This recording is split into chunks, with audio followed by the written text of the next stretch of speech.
Ya, shalom.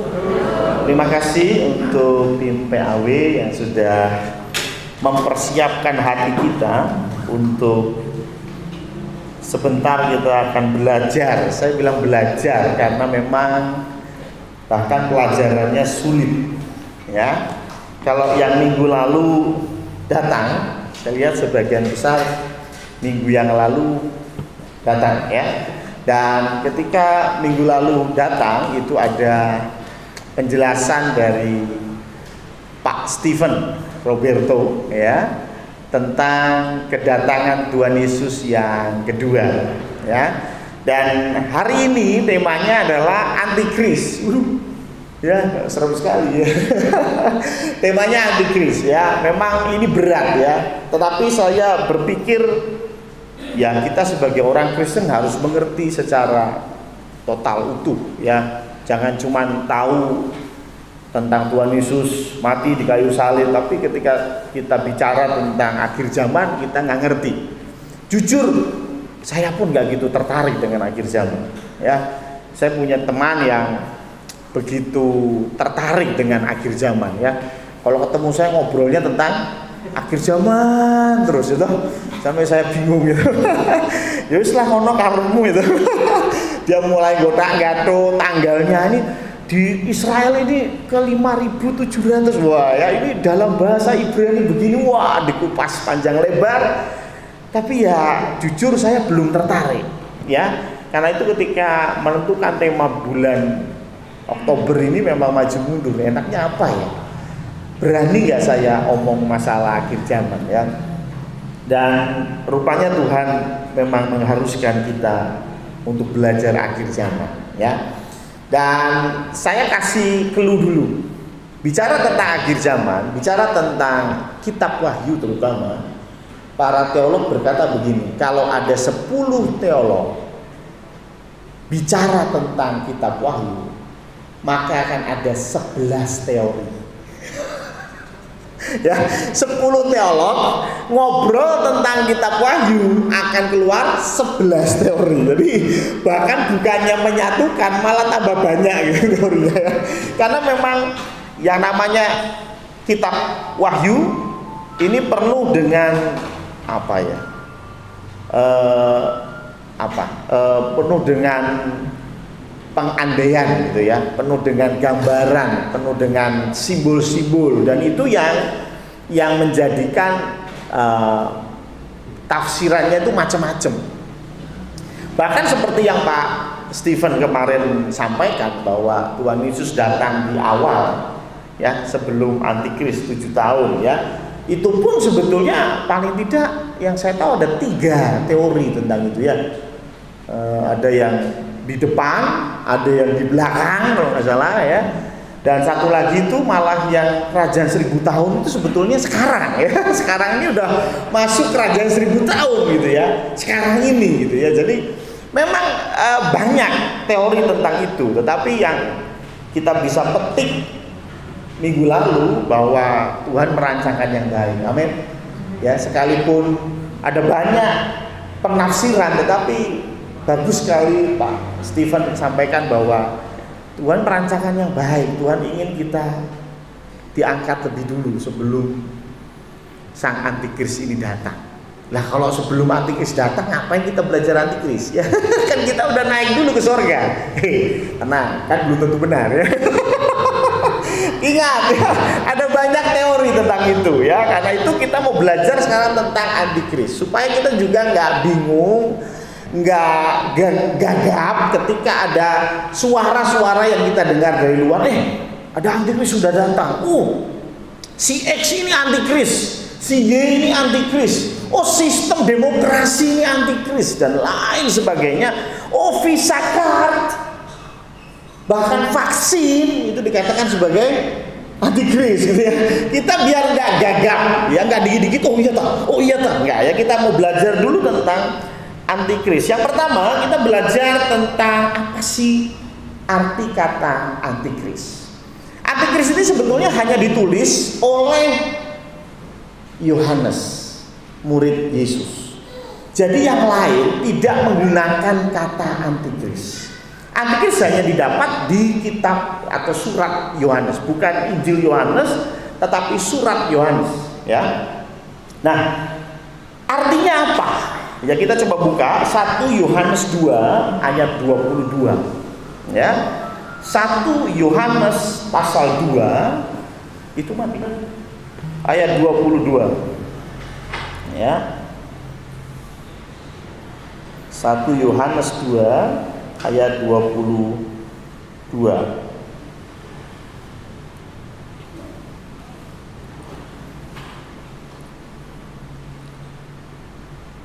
Sudahkah? Muncul? Ya, ini perikopnya saja jelas, antikristus gitu ya. 1 Yohanes 2 ayat 22. Siapakah pendusta itu?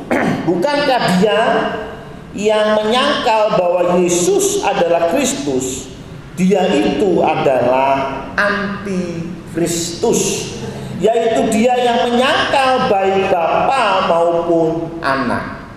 Jadi antikristus dalam pemahaman Yohanes adalah siapa yang menyangkal bahwa Yesus adalah Kristus. Perlu diketahui Kristus ki opo? Kristus itu artinya Mesias. Jadi Kristus itu dari kata Kristos, itu bahasa Yunani, tapi bahasa Ibraninya Mesias. Bahasa Arabnya Al-Masih. Makanya gereja kita gereja Isa Al-Masih. Sajane artinya gereja Yesus Kristus, betul ya? Isa itu kan ya masih banyak perdebatan, tetapi Isa itu kan hampir banyak kesamaan dengan Yesus. Jadi gereja Yesus Kristus sebetulnya, karena kita gereja Isa Al-Masih gitu ya. Jadi bicara tentang antikristus itu adalah orang yang menyangkal, yang tidak mengakui, yang tidak percaya bahwa Yesus adalah Mesias, bahwa Yesus adalah juru selamat. Orang yang nggak mengakui hal itu dikatakan dia adalah antikristus atau biasa disingkat antikris. Ya, yaitu dia yang menyangkal nggak cuma Anak tapi juga Bapa. Saya mau tanya, kalau konsep antikris seperti ini, berarti antikris banyak enggak? Banyak ya? Ingat loh, antikris apa? Dia yang menyangkal bahwa Yesus adalah Kristus. Ada nggak orang yang tidak percaya Yesus itu juru selamat? Banyak. Jangankan di luar Kristen, di dalam kekristenan saja ada orang-orang yang menyangkal hal itu. Apalagi kita bicara di luar Kristen, tentu mereka nggak percaya. Berarti banyak banget dong, banyak. Tetapi sebelum itu kita mau baca juga bicara tentang nama-nama lain. Apakah antikris itu hanya teorinya Yohanes? Karena memang didapat hanya di kitab Yohanes. Rupanya di kitab yang ditulis oleh Rasul Paulus muncul juga yang namanya antikris, tapi sebutannya berbeda.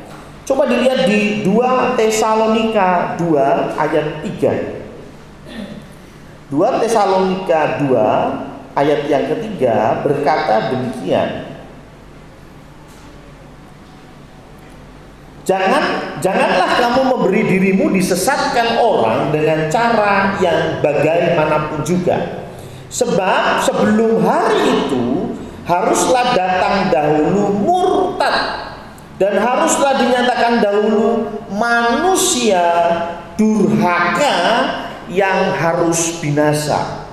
Manusia durhaka ini kata-kata Paulus untuk antikris, ya, manusia durhaka dalam bahasa Inggris itu fail Christ, ya, atau man of sin, ya, jadi orang yang betul-betul penuh dengan dosa, gitu ya.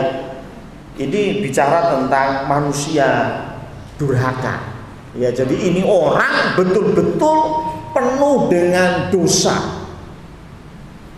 Nah, tapi apakah hanya Paulus? Tidak. Tuhan Yesus pun pernah menyinggung tentang antikris. Matius 24 ayat yang ke-15. Matius 24 ayat yang ke-15 berkata demikian. Jadi apabila kamu melihat pembinasa keji. Wah ya. Jadi pembinasa keji itu bahasanya Tuhan Yesus untuk menggambarkan antikris, ya. Jadi memang kata antikris itu bahasanya Yohanes. Tetapi konsep ini di dalam Matius atau apa yang dikatakan oleh Tuhan Yesus pun muncul. Tapi memang bahasanya atau katanya lain, yaitu pembinasa keji. Berdiri di tempat kudus, ya. Menurut firman yang disampaikan oleh Nabi Daniel. Makanya jangan heran nanti saya akan ambil dari kitab Daniel, karena memang Daniel juga menyinggung tentang antikris. Ya, jadi antikris sekali lagi itu bukan monopoli Yohanes. Tuhan Yesus pun menyinggung tentang pembinasa keji. Dan dari apa yang dikasih nama, dari nama yang dikasihkan kepada sosok ini, terlihat kira-kira antikris itu kayak apa? Ya, satu tadi apa? Manusia durhaka. Dua, pembinasa keji. Tiga, antikristus. Paling tidak ada 3 nama yang disandingkan kepada dia. Dan itu menunjukkan pribadinya seperti apa. Ya. Kalau ada orang namanya Pak Sabar, nah kita mesti mikirnya wonge sabar gitu. Karena namanya Sabar gitu ya. Tapi sebetulnya itu kan nama dikasih sama orang tua ya, supaya besok jadi orang yang sabar. Karepe ngono, tapi sabar tenan apa ora ya mbuh, gitu. Tapi kalau bicara julukan, nah ini beda. Ya. Julukan beda, ya.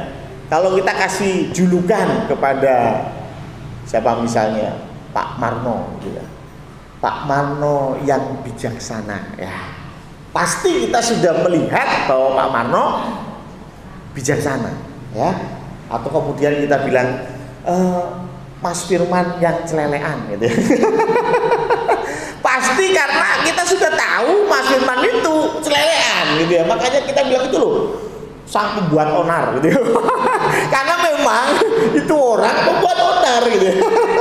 Ya sukanya gangguin gitu ya. Makanya kita kasih julukan pasti ada korelasi dengan apa yang dia lakukan. Hal yang sama dengan sosok ini. Kalau kita bicara pembinasa keji, berarti pasti dia seorang pembantai yang mengerikan, ya. Tuhan Yesus sendiri loh yang ngomong pembantai keji. Kalau ada yang ngomong bahwa dia manusia durhaka, manusia yang penuh dengan dosa, berarti memang sosok ini adalah manusia yang penuh dengan dosa. Kalau Yohanes menggambarkan dia antikristus, berarti betul-betul dia menolak tentang Kristus, menolak bahwa Yesus adalah Kristus. Pasti dia menolak, nggak mungkin menerima. Ini bisa dibayangkan seperti apa yang namanya antikris. Tadi kita sudah singgung bahwa antikris itu ada banyak, betul ya? Dan itu memang benar adanya.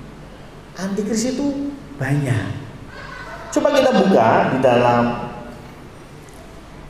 Matius 24 ayat 24. Tadi kan kita di Matius ya, biar gampang ya. Matius 24 ayat 24. Sebab Mesias palsu dan nabi-nabi palsu akan muncul, dan mereka akan mengadakan tanda-tanda yang dahsyat dan mujizat-mujizat, sehingga sekiranya mungkin mereka menyesatkan orang-orang pilihan juga.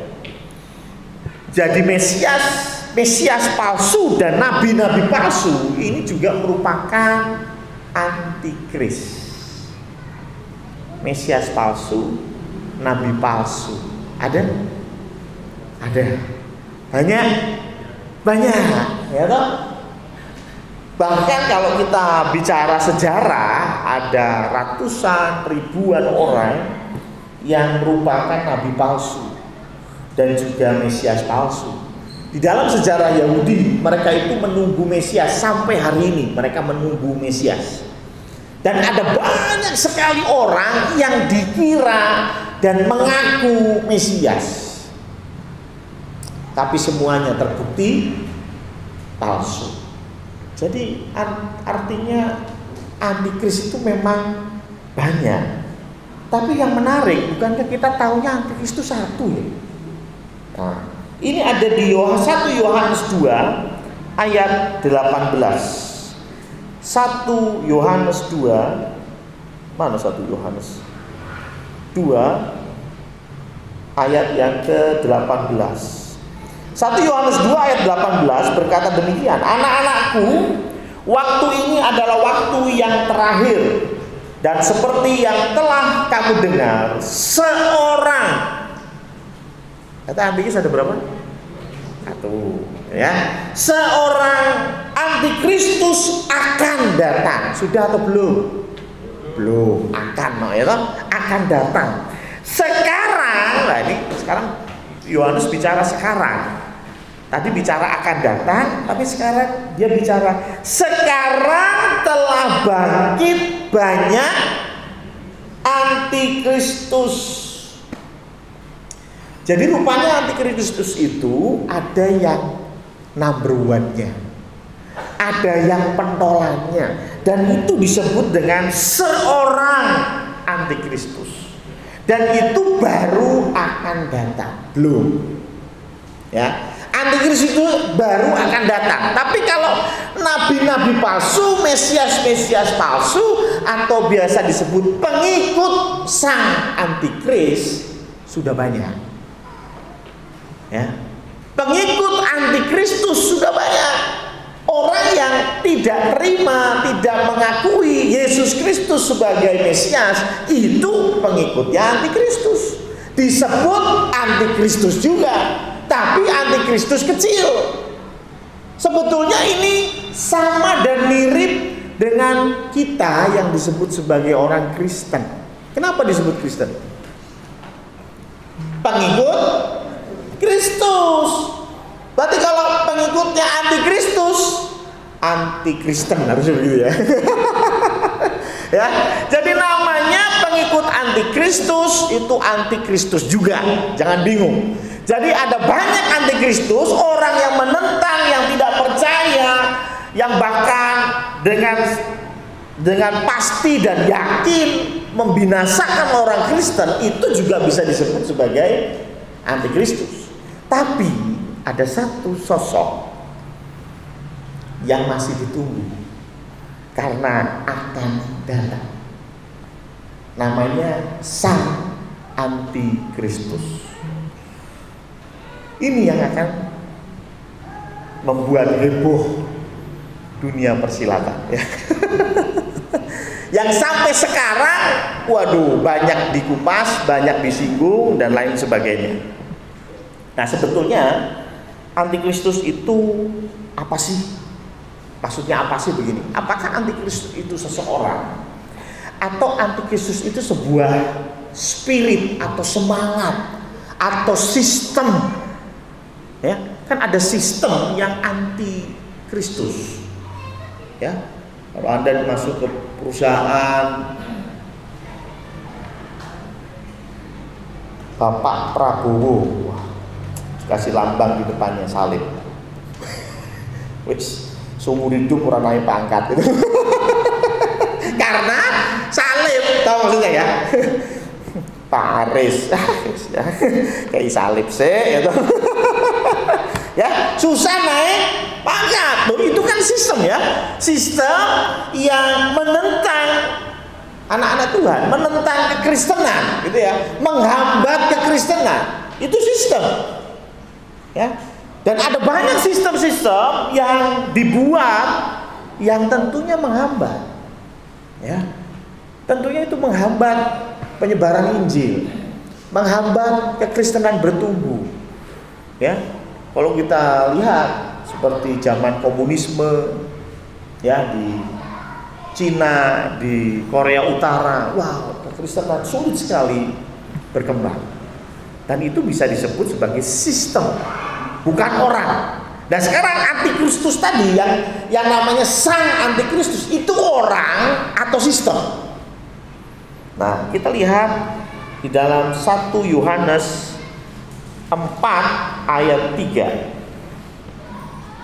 1 Yohanes 4 ayat 3, inilah yang membuat beberapa pendeta atau hamba Tuhan percaya bahwa antikristus ini adalah sistem.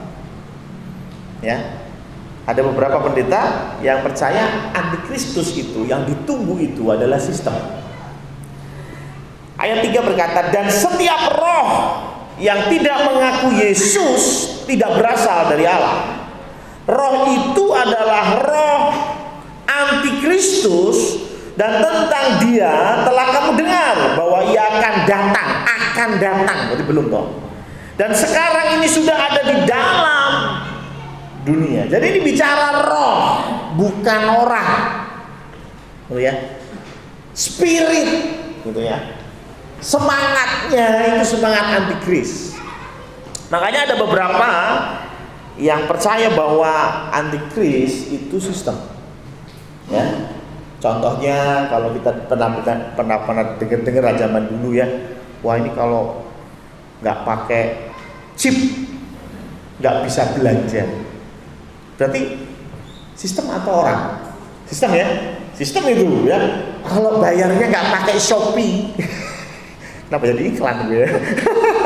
Ya, kalau bayarnya nggak pakai GoPay gitu ya, wah nggak bisa. Ya, nggak terima uang cash, pakainya harus GoPay. Ya, berarti GoPay ini, wah ini jangan-jangan antikris nih. Karena nggak pakai GoPay tidak bisa menjual dan tidak bisa membeli. Wah ini 666 ya. Bahkan ada yang berkata barcode dulu dia itu 666. Waduh. Itu sistem. Makanya ada beberapa orang percaya bahwa yang namanya antikris itu sistem, bukan orang. Dari ayat ini, roh, spirit, gitu ya.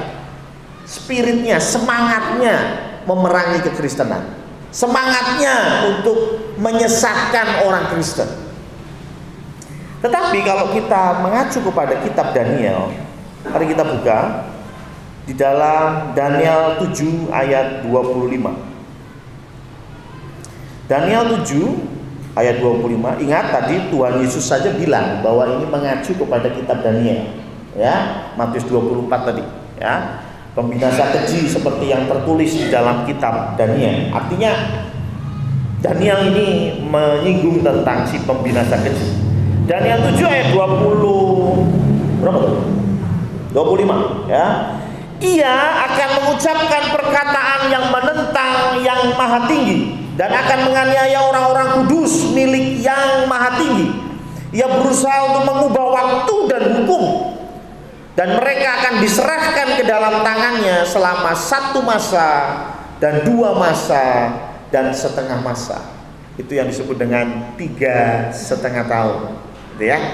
Nanti ada lagi 3,5 tahun berikutnya, ya. Tapi intinya kata-kata awal berkata ia akan, ia berusaha. Artinya ini orang atau sistem? Orang. Betul ya? Iya kok, berkata iya gitu ya. Berarti orang. Nah, ini nggak cuma ditemui di Daniel 7 ayat 25.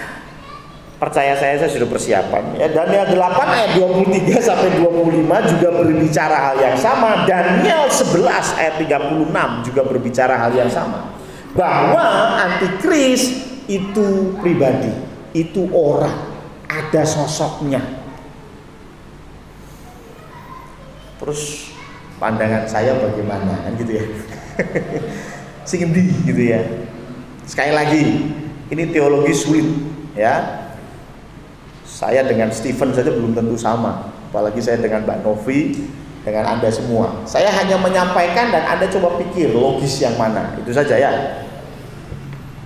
Antikris itu anti Yesus. Artinya lawannya, betul ya?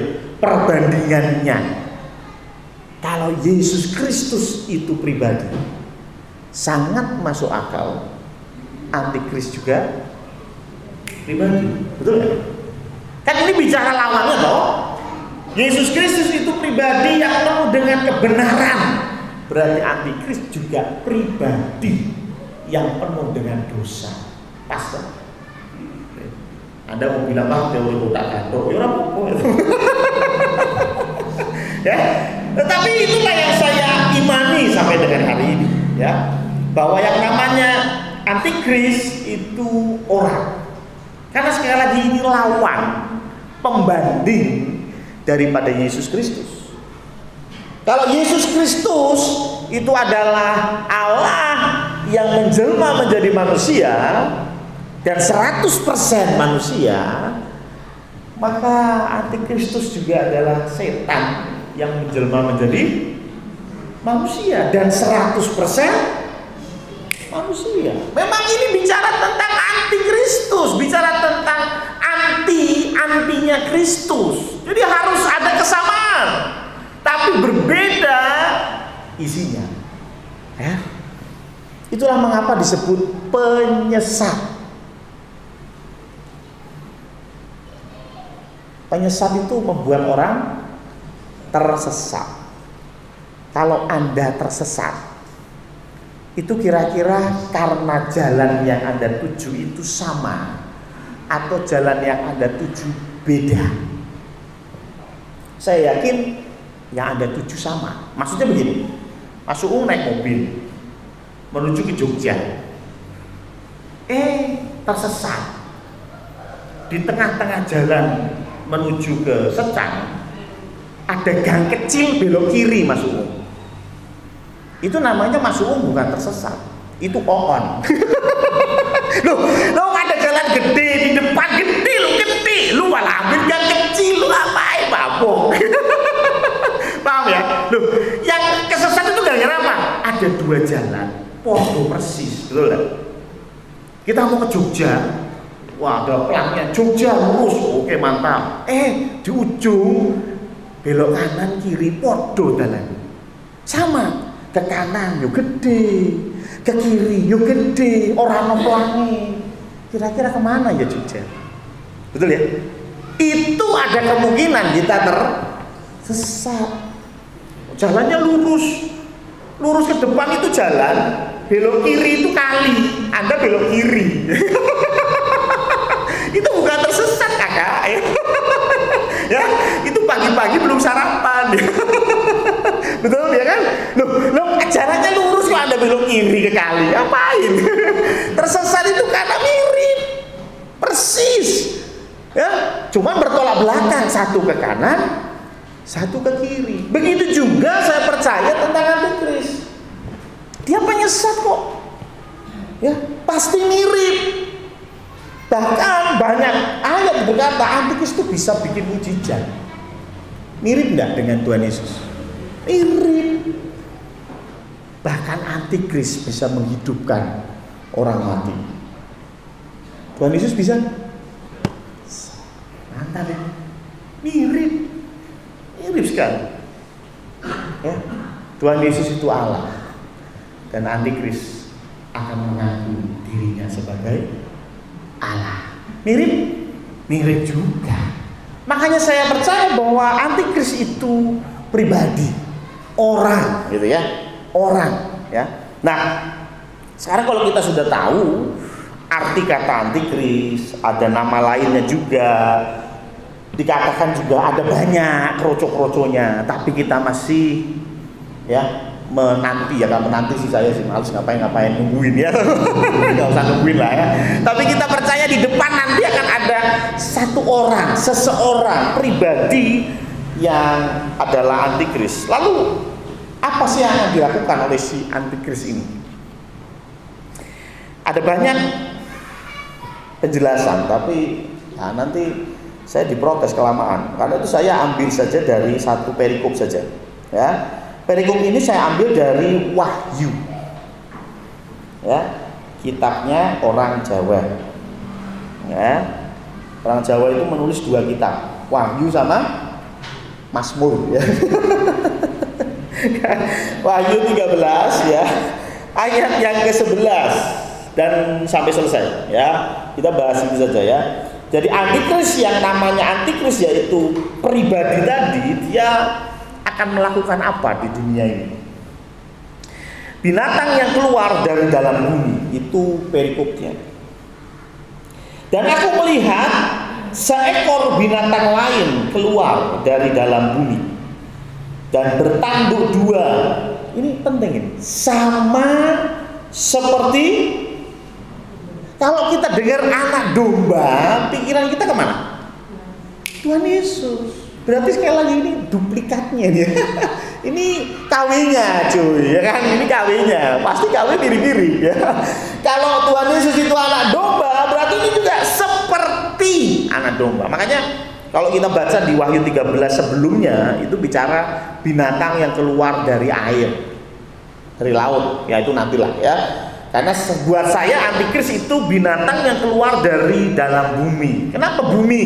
Ingat, manusia diciptakan dari tanah. Betul ya? Maka dia keluar dari dalam bumi dan bertanduk dua sama seperti anak domba, tapi ini bedanya. Dan dia berbicara seperti seekor naga. Bisa ini bicara tentang kewibawaan, ya.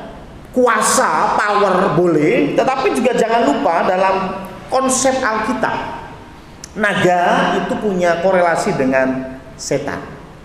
Sekali lagi ini bicara konteks Alkitab, ya. Naga itu punya korelasi dengan setan. Ular punya korelasi dengan setan. Makanya kamu keturunan merpati bukan? Keturunan ular beludak, ya kan? Bahkan di kitab Wahyu berkatakan bahwa si ular tua, itu berarti ular ini korelasinya dengan setan. Tapi jangan berpikir bahwa ular itu setan, beda ya. Ya, jangan terus nanti ketika Anda ketemu ular, setan ya.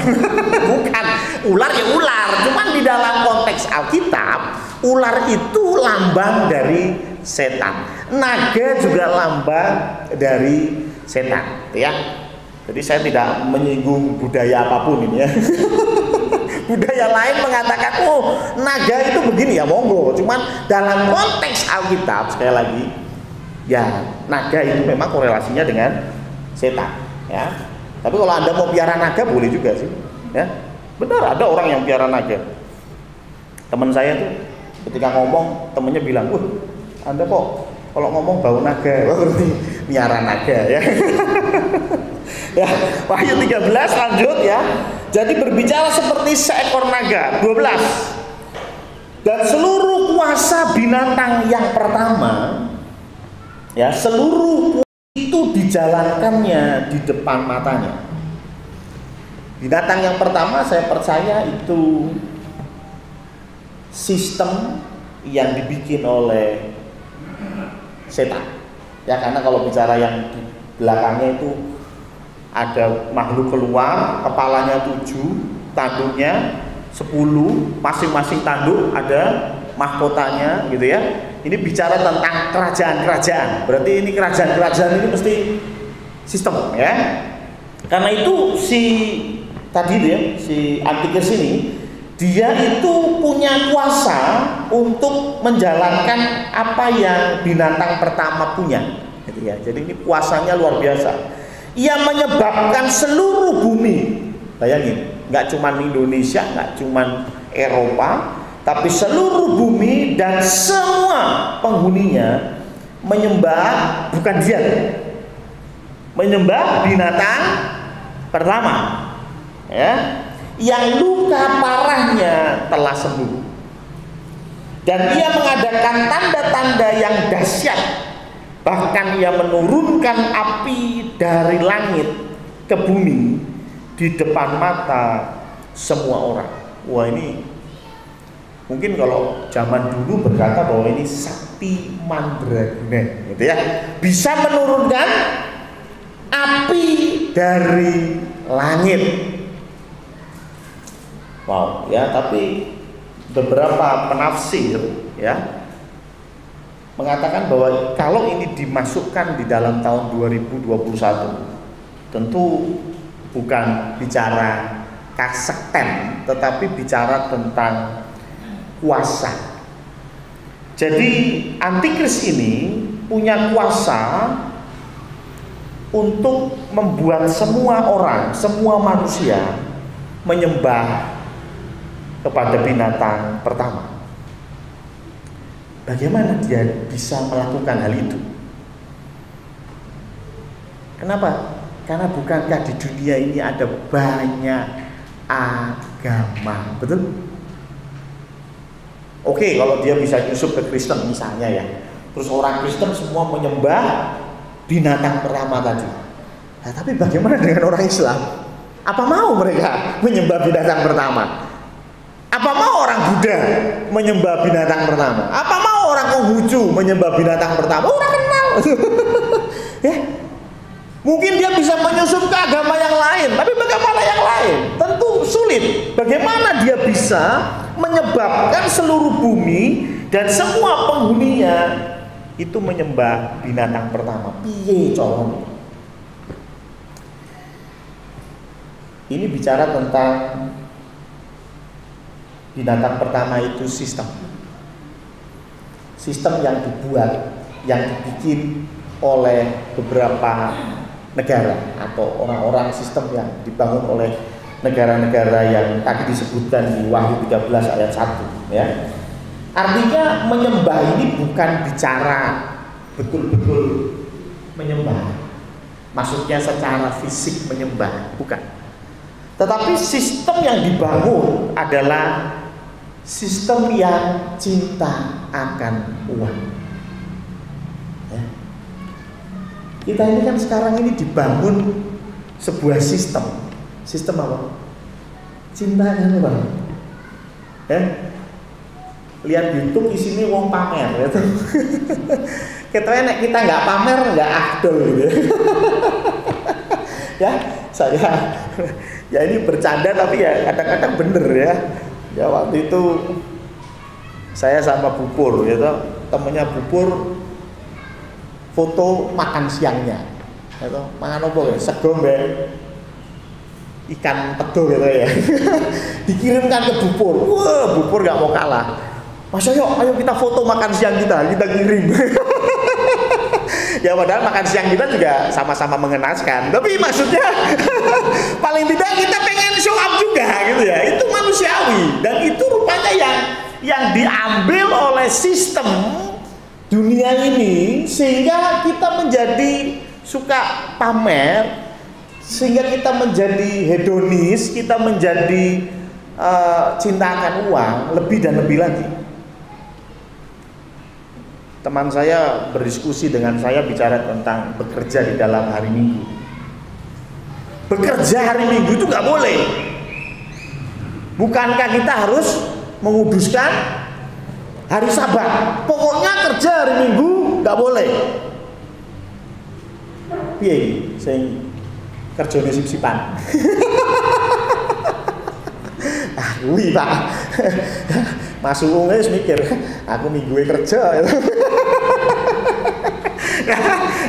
Walaupun kerjanya di rumah Tuhan, tapi ya kerja. Ya kan, apalagi saya pendeta, pendeta itu kan, kerjanya hari Minggu, gitu ya. Hari Minggu kita harus melayani jemaat, khotbah, ya pimpin ibadah. Berarti kan kerjanya hari Minggu, gitu. Nah, terus piye terusannya? Tapi intinya perbincangan saya dengan kawan saya, ya memang saya nggak setuju sih konsep itu, tapi intinya dia berkata bahwa hari-hari ini banyak orang yang tinggalkan Tuhan demi uang. Saya mau tanya, bener apa bener? Bener ya? Poin teman saya bener, bahwa hari-hari ini banyak orang tinggalkan ibadah, tinggalkan ke gereja karena cari duit, ya. Bukan permasalahan hari lah, kalau hari sih masih bisa kita debatkan, tapi spirit itu, semangat itu untuk mencari uang itu, waduh, luar biasa, ya. Karena sekali lagi ini yang dunia tawarkan. Dengan uang kamu bisa dapatkan apapun, betul ya? Itu yang dunia tawarkan. Kamu punya uang, korupsi tidak apa-apa. Tapi kalau nggak punya uang ya jangan nyolong. Nggak punya uang nyolong ya mati kau ya. Tapi kalau Anda punya uang ya tidak apa-apa. Oh, tidak masalah. Mau punya istri lagi? Boleh, asal punya uang. Nggak punya uang ya jangan. Gitu. Itu sistem yang dunia bangun. Ini bicara tentang menyembah binatang pertama. Oke ya. Jadi menyembah binatang pertama itu bukan bicara tentang ya kita datang menyembah gitu, bukan. Tetapi menyembah binatang pertama bicara kita sudah cinta akan uang. Saya mau tanya, ada nggak orang Kristen yang cinta akan uang?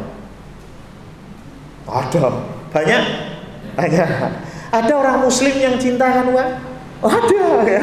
Jadi rupanya bicara cinta akan uang, bicara menyembah binatang pertama, ini lintas agama ini. Ya, nggak peduli agamamu apa, bicara cinta akan uang. Bahkan saudara bisa saling bacok hanya gara-gara uang. Ya. Ini yang terjadi dan ini yang didesain oleh binatang pertama. Saya nggak mau masuk binatang pertama karena minggu depan itu bicara tentang binatang pertama. Nanti kalau saya bicara sekarang minggu depan saya ngapain? Ya, jadi binatang pertama ini bicara sistem yang dibangun sehingga orang semakin cinta uang, keluarga ditinggalkan demi uang, ya, ibadah Tuhan ditinggalkan demi uang, pekerjaan yang penting dapat uang. Saya pernah cerita bahwa konsep bekerja di dalam kekristenan bukan cari duit. Bekerja di dalam kekristenan adalah ketika dirimu menjadi berkat bagi orang lain. Kalau cuma bicara kerja itu dapat duit, begal ya dapat duit, betul? Tapi apakah begal itu kerja? Ya enggak lah, betul? Ketika engkau jadi ibu rumah tangga, jadi berkat bagi anak-anakmu, bagi suamimu, kerja enggak? Buat saya itu kerja, walaupun tidak dapat uang, gitu. Jadi ukurannya di dalam kekristenan, kerja itu jadi berkat buat orang lain, bukan cuma sekedar dapat duit. Dapat duit itu ekstra. Ketika engkau bekerja di pemerintahan, bagaimana kehadiranmu di pemerintahan jadi berkat buat masyarakat. Ya, ketika engkau jadi gubernur, ya bagaimana engkau jadi gubernur jadi berkat buat masyarakat, itu kerja.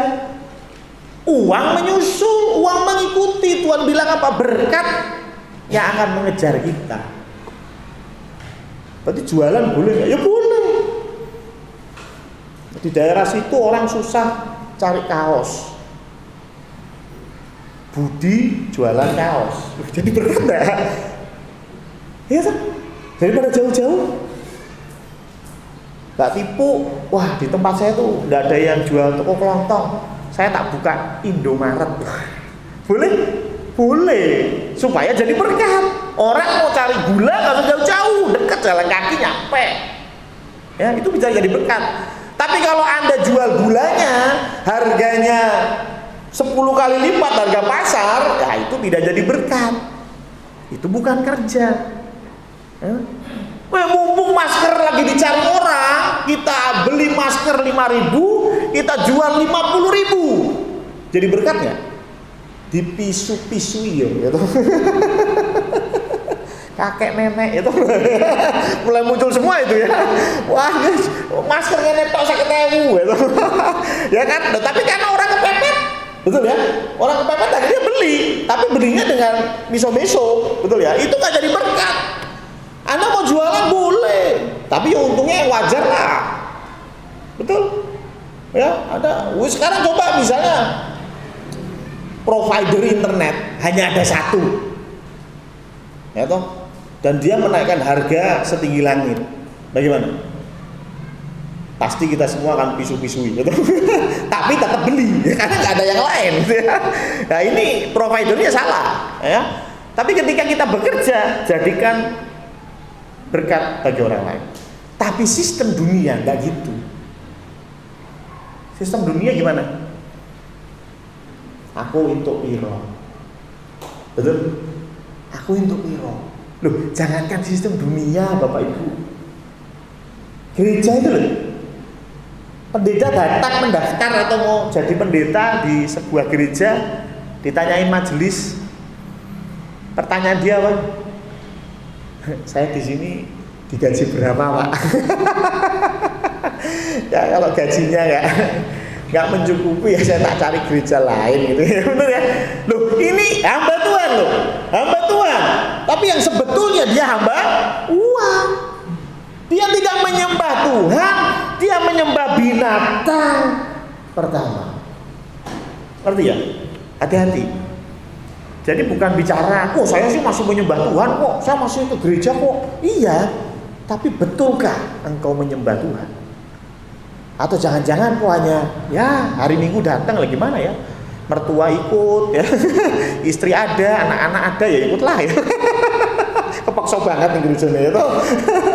Ya, tapi apakah kau menyembah dengan benar? Itu pertanyaan. Atau sebetulnya, aduh Pak Pendeta kok khotbah swimen ta ya ngopo? Iki gojekku iki lho selak memang kan itu. Iki nyantel Pak, nyantel itu. Ya enggak apa-apa.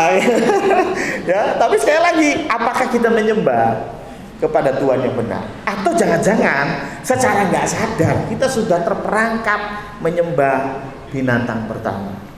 Saya nggak bicara bahwa hari Minggu nggak boleh kerja, itu nantilah kita bahas. Tapi apakah kita cinta akan uang?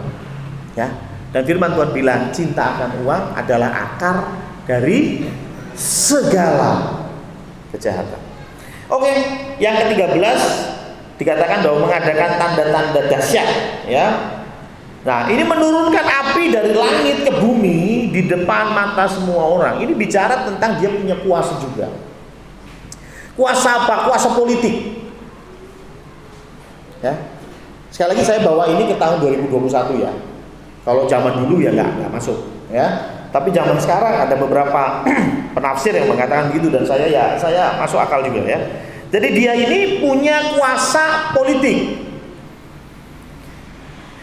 Kalau kita bicara menurunkan api dari langit ke bumi, ya mungkin kalau zaman dulu itu bicara sesuatu yang luar biasa. Tapi bicara hari ini, Anda tahu nggak? Presiden Amerika Serikat kemana-mana dia punya satu koper yang dibawa sama ajudannya, dan koper itu untuk apa? Untuk meluncurkan rudal nuklir. Dimanapun Presiden Amerika Serikat berada, dia bisa meluncurkan nuklir.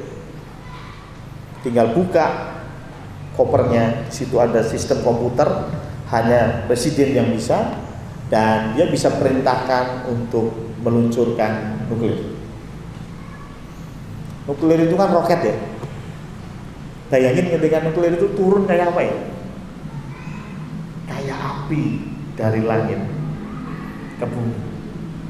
Betul ya? Berarti apakah Presiden Amerika Serikat sakti? Enggak sakti ya. Bukan sakti, tetapi Joe Biden, dia bukan ya. Tetapi apa? Kuasa. Dia punya kuasa politik. Dia punya kuasa militer. Dia punya kuasa keuangan. Nanti kita masuk ke keuangan, ya. Sehingga orang ini punya kuasa yang bahkan melampaui negara. Karena bicara seluruh dunia. Makanya sempat ada teori bahwa dunia ini nanti akan menjadi satu pemerintahan. Ya, dunia ini akan jadi satu pemerintahan. Ada teori begitu ya, ada teori begitu ya. Tapi saya nggak tahu apakah ya atau tidak. Tapi itu sudah pernah menjadi contoh di Uni Eropa. Ya, Uni Eropa itu beberapa negara bergabung memang dalam konsep nggak semuanya ya, nggak semua bergabung. Tetapi contohnya saja mereka sudah pakai mata uang yang sama, contohnya. Ya, supaya mereka lebih mudah untuk perdagangan, gitu ya. Dan jujur saja kalau kita bicara hari-hari ini, ya perdagangan internasional ya semua pakai US dollar. Ya, Anda mau kirim ekspor atau impor ya pasti nggak pakai rupiah, pakainya apa? US dollar mata uangnya. Berarti kan sebetulnya sudah, katakanlah US dollar jadi satu mata uang dunia, sudah bisa sebetulnya. Ya, kalau Anda yang pergi jalan-jalan ke mana begitu ya, luar negeri, kadang-kadang nggak perlu tukar mata uang setempat. Ya bawa US dollar aja, semua orang mau. Ya, apalagi dengan ada yang namanya uang plastik. Uang plastik itu istilah bagi kartu kredit. Anda bisa kemana-mana dengan uang plastik. Ya, Anda ke Abu Dhabi, gesek, belanja.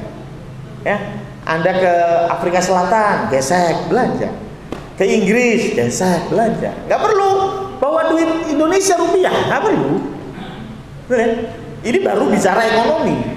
Makanya ada kemungkinan bahwa negara ini salah, kedepannya akan menjadi satu kesatuan. Ya, entah kesatuan secara pasti atau hanya terselubung gitu ya. Tapi ada kesatuan di dalam pemerintahan dunia, dan antikris ini akan memegang kuasa itu. Makanya dia bisa menurunkan api dari langit, ya, di depan mata semua orang. Ayat 14. Ia menyesatkan mereka yang diam di bumi dengan tanda-tanda yang telah diberikan kepadanya untuk dilakukannya di depan mata binatang itu.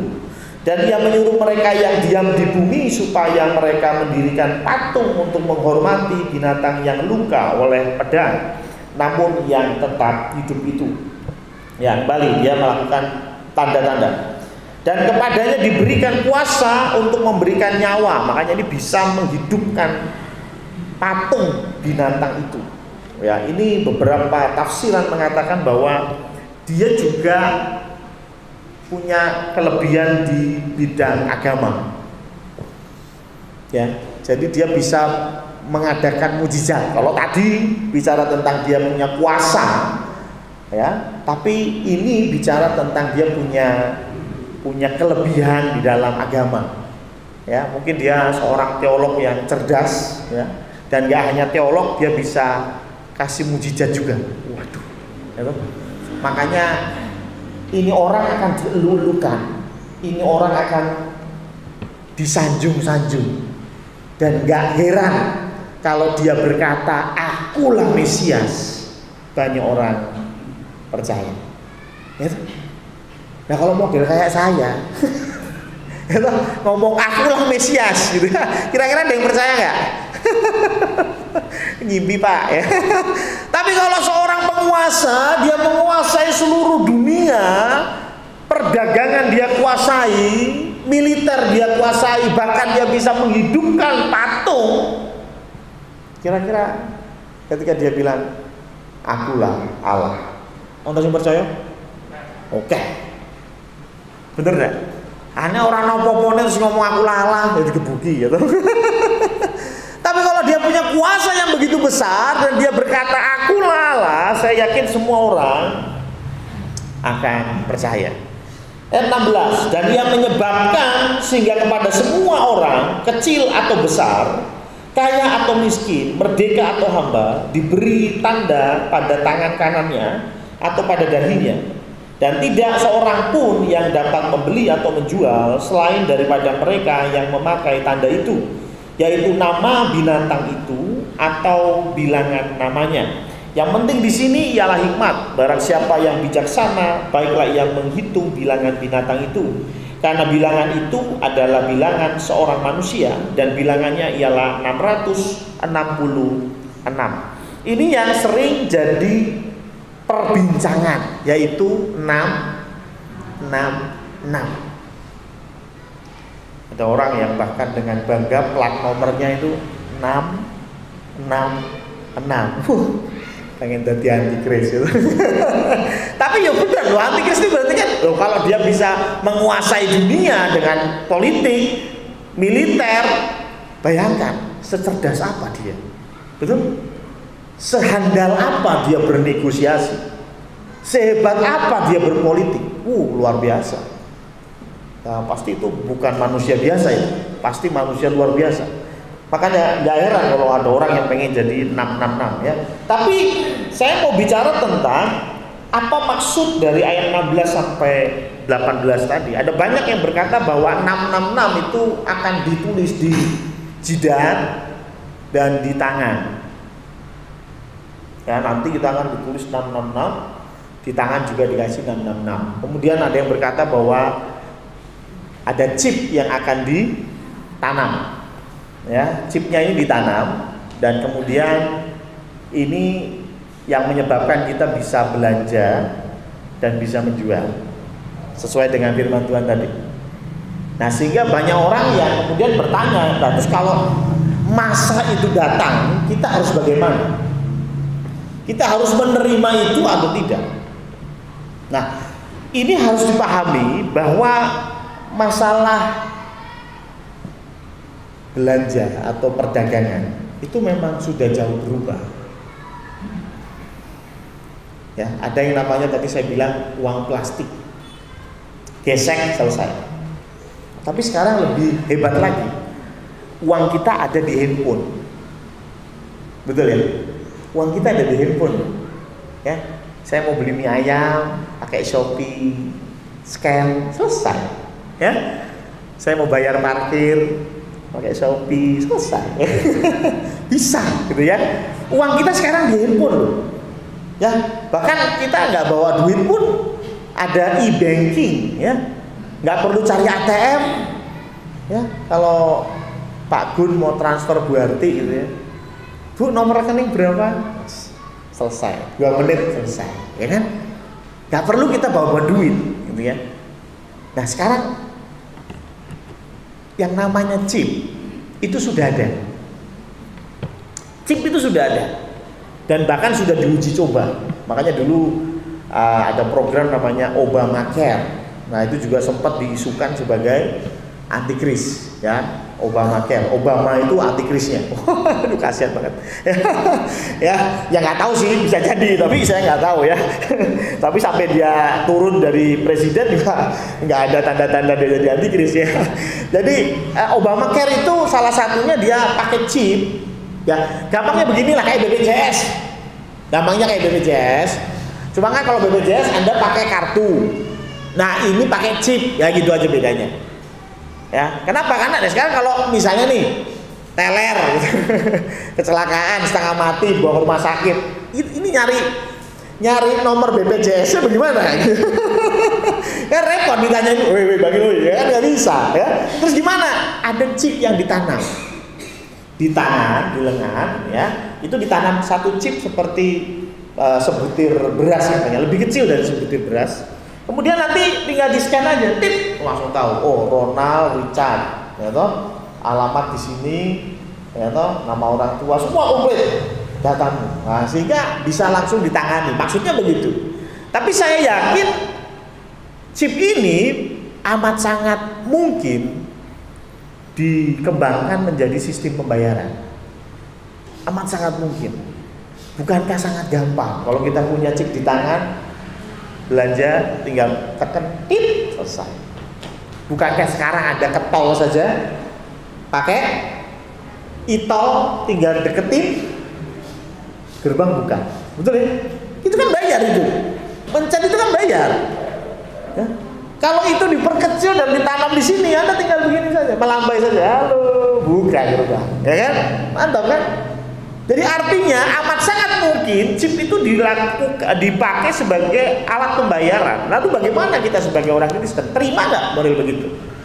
Kalau besok suatu saat nggak tahu kapan Indonesia juga pakai chip seperti itu, kita mau demo rame-rame atau kita mau terima itu? Menurut saya bicara tentang tanda di dahi, tanda di tangan, itu nggak bicara tentang chip atau lain sebagainya. Karena ini Wahyu ini yang nulis Yohanes. Yohanes ini orang Yahudi. Bicara dahi dan bicara tangan itu mengingatkan orang Yahudi kepada satu ayat. Keluaran 6 ayat 4. Ulangan 6 ayat 4. Bukan, Ulangan 6 ayat yang keempat. Ini orang Yahudi itu selalu punya doa ini. Kalau kita orang Kristen doanya doa Bapa kami, betul ya? Kalau orang Kristen nggak bisa doa Bapa kami, itu Kristen KW katanya ya. Katanya. Tapi kalau orang Yahudi ini doanya. Mereka harus berdoa ini. Dengarlah hai orang Israel, Tuhan itu Allah kita, Tuhan itu Esa. Kasihlah Tuhan Allahmu dengan segenap hatimu dan dengan segenap jiwamu dan dengan segenap kekuatanmu. Apa yang kuperintahkan kepadamu pada hari ini haruslah kau perhatikan. Haruslah kau mengajarkannya berulang-ulang kepada anak-anakmu dan membicarakannya apabila kau duduk di rumahmu, apabila kau sedang dalam perjalanan, apabila kau berbaring dan apabila kau bangun. Nah ini ayat 8. Haruslah juga engkau mengikatkannya sebagai tanda pada tanganmu dan haruslah itu menjadi lambang di dahimu. Orang Yahudi baca ini setiap hari 3 kali minimal, mesti iling banget. Sehingga ketika Yohanes menulis akan ada tanda di dahi, tanda di tangan, pasti mereka ingat dengan ini ya. Apa sih maksud firman Tuhan ini? Apakah kita harus menulis ayat firman Tuhan di batuk? Apakah kita harus menulis ayat firman Tuhan di tangan? Lah terus apa? Dipikirkan, direnungkan, dan dilakukan. Betul? Firman Tuhan itu direnungkan siang dan malam seperti Daud bilang, dan dilakukan. Itu maksudnya taruh di kepala, taruh di tangan. Maksudnya itu, bukan terus kita nulis tempel lagi batuk. Nah itu orang Yahudi. Sampai hari ini orang Yahudi lakukan hal itu.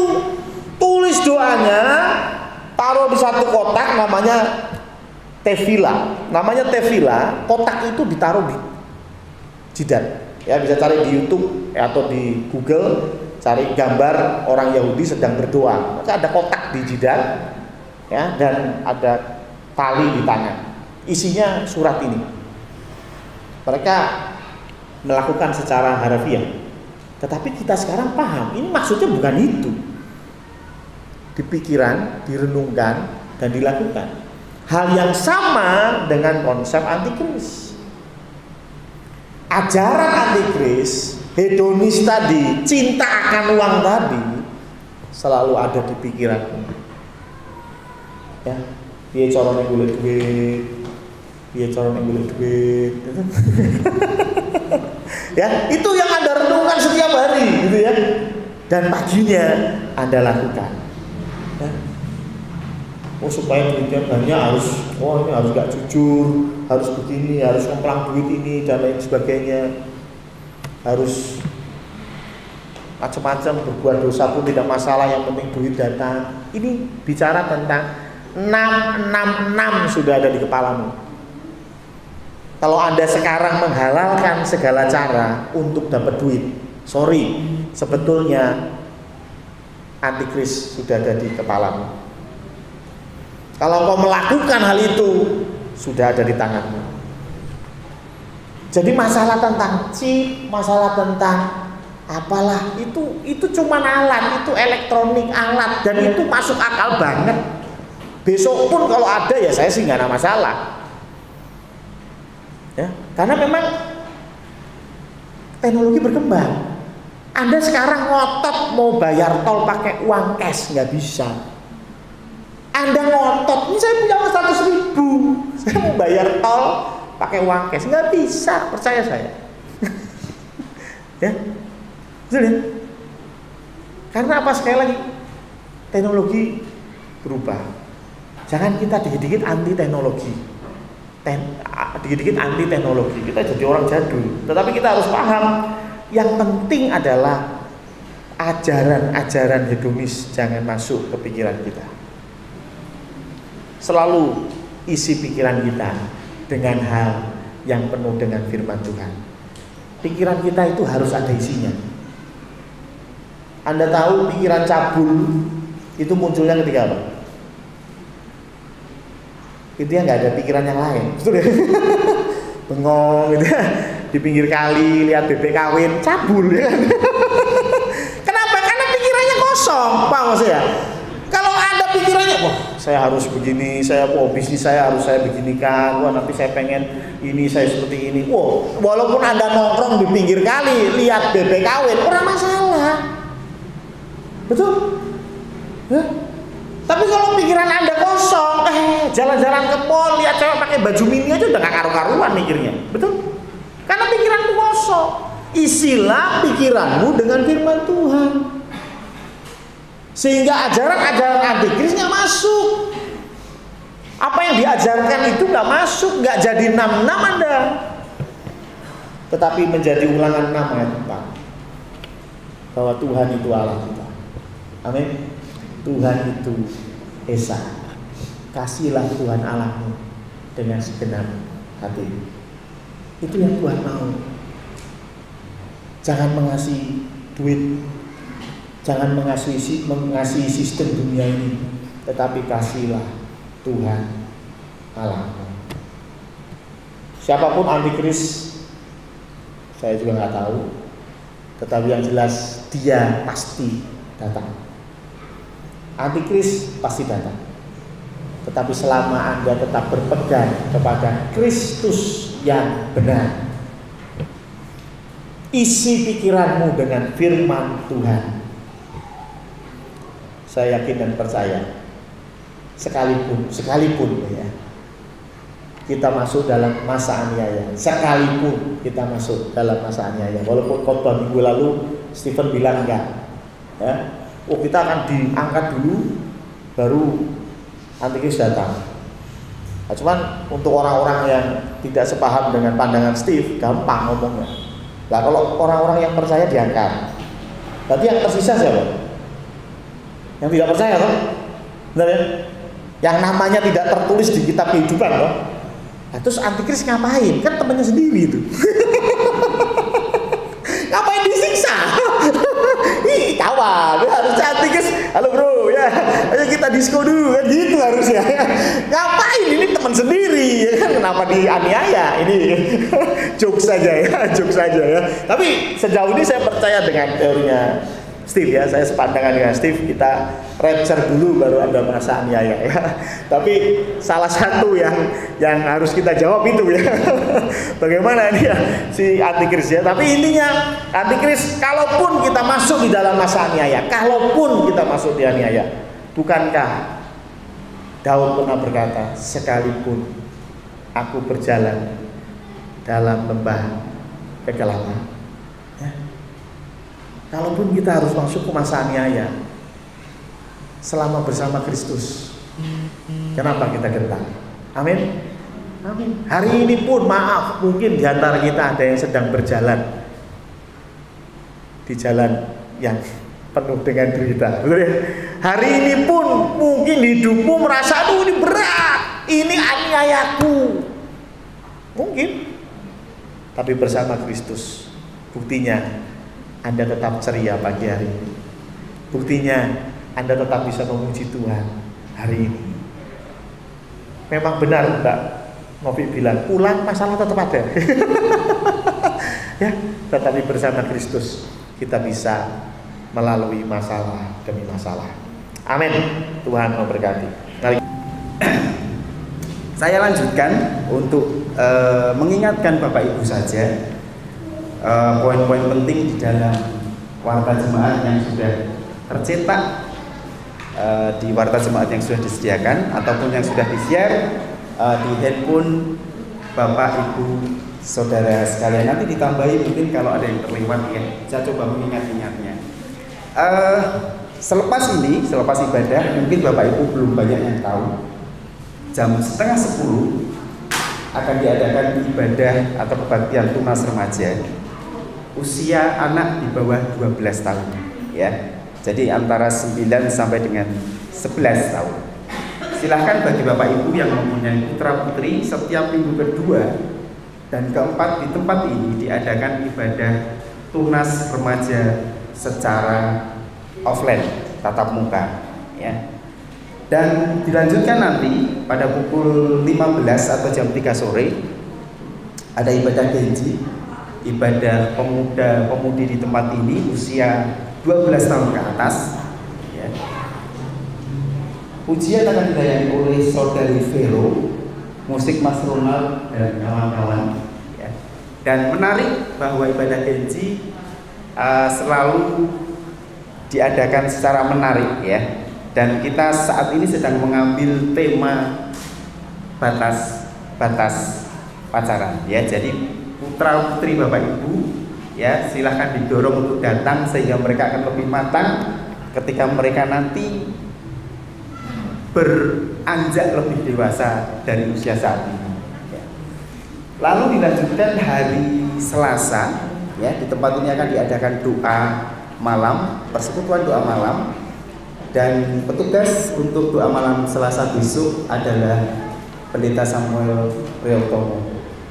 Silahkan bagi Bapak Ibu yang rindu datang untuk berdoa bersama-sama, bersyukur, menaikkan ucapan syukur, menaikkan doa-doa kita semua, silahkan datang pada hari Selasa. Hari Rabu, Saudari Stephen akan menyampaikan pendalaman Alkitab secara online di pukul 18.30 atau setengah 7 malam. Hari Jumat, Bapak Ibu yang rindu untuk ber-KPK bersama, kita sudah mulai, ya, KPK tatap muka. Besok akan dilaksanakan di rumah Bapak Bowo atau Ibu Harti atau Saudari Vero. Ujian saya sendiri, musik oleh Bapak Purwoko Gunawan, firman Tuhan disampaikan oleh Penatua Sumarno. Kemudian untuk pengumuman khusus lainnya, warta khusus, ya. Sekali lagi kita bersyukur bahwa sudah tertera nama-nama yang akan dicalonkan sebagai majelis di tempat ini. Yang pertama adalah Bapak Dani Nugroho, yang kedua Bapak Budi Santoso, yang ketiga Bapak Purwoko Budi Gunawan, ada Bapak Sumarno dan juga Ibu Suharti. Doakan bahwa dalam doa biarlah nama-nama ini betul-betul nama yang dari Tuhan, ya, sehingga akan bisa terus meneruskan kesinambungan kepengurusan di tempat ini. Kalau ada sesuatu yang ingin disampaikan terkait dengan nama-nama tersebut di atas yang saya sudah sebutkan, silahkan juga bisa menghubungi Pak Pendeta, betul ya Pak? Silahkan sampaikan segala sesuatu, mungkin ada yang perlu disampaikan, silahkan sampaikan kepada Pendeta Samuel Priyotomo. Gereja, panitia di tempat ini untuk semua acara sampai dengan akhir tahun masih membutuhkan keperluan dana sebesar kurang lebih 17 juta sekian begitu. Jadi Bapak Ibu silahkan yang ingin mempersembahkan sesuatu untuk kelancaran acara di gereja ini bisa menyerahkan ke panitia atau memasukkannya ke dalam kotak persembahan. Saya kira itu yang bisa saya sampaikan. Kalau ada yang perlu ditambahkan, nanti silakan Pendeta Samuel Priyotomo untuk menambahkannya. Selamat pagi, Tuhan Yesus Kristus memberkati kita semua.